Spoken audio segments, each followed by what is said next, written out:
So Joshua Buatsi says he's open to a fight against Willy Hutchinson, who obviously just recently beat Spider Richards, but he is still focused on the Anthony Yarde fight if they can get that over the line. Now, you can understand why he will be more focused on the Anthony Yarde fight, because presumably there's going to be a lot more money in it than fighting Willy Hutchinson. And also, there's a rumor. You guys know I like a sparring rumor, but there's a rumor that Willy Hutchinson either dropped or knocked out Joshua Buatsi in sparring at some point. I don't know whether it's true or not. It'd be interesting to see if somebody could ask Joshua Buatsi, somebody who has access, and see what he says.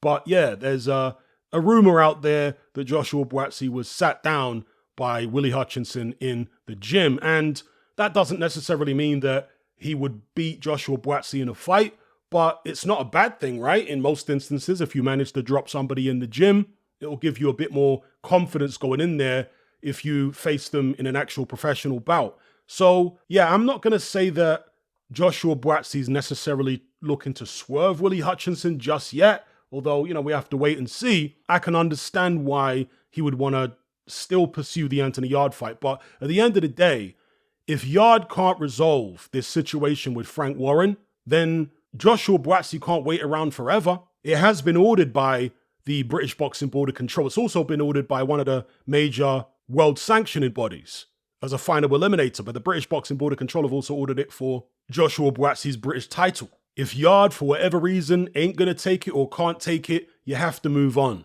You can't stall your career just for the Anthony Yarde fight. You need to get active. I mean, if there's one thing that's been learned by looking at the heavyweight division over the past year or so, with the likes of Joseph Parker and Anthony Joshua hitting a run of form, it's that activity pays off. Don't be out the ring for 6, 12 months at a time. It's no good for you. Get more active than that. Should be fighting at least once every 4 months, especially when you're at the stage of your career that Joshua Buatsi is.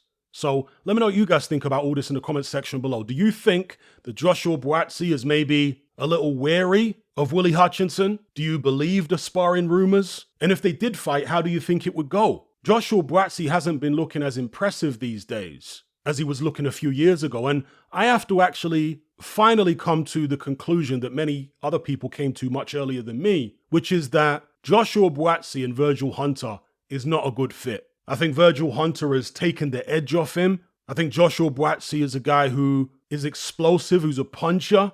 And Virgil Hunter has tried to make him a little too technical, a little too cerebral. But it's like I always say, you can learn something from almost any coach. So it's not like if Buatsi moves on and gets a different trainer, the years spent with Virgil Hunter are necessarily wasted. No, he can salvage some knowledge and so on from the time he spent with Virgil Hunter. And he can incorporate that into his game moving forward with, let's say, a new trainer. But you know what fighters are like.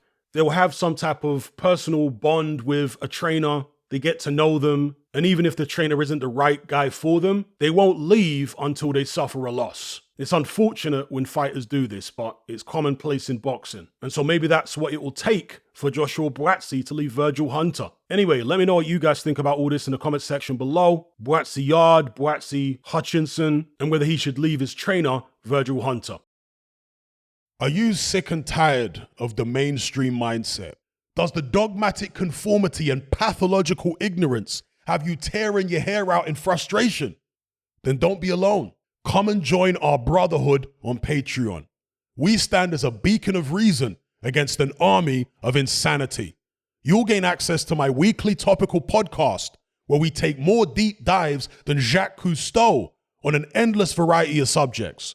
There's also videos, interviews, live Q&As, as well as a vast back catalogue of previous episodes, including my popular Confessions of a Nightclub Bouncer series.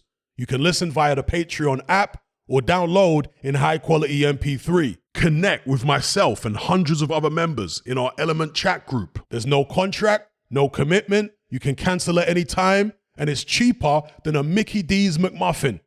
Just head to my Patreon page via the link below this video and select the tier called the Brotherhood of Reason. I'll see you over there.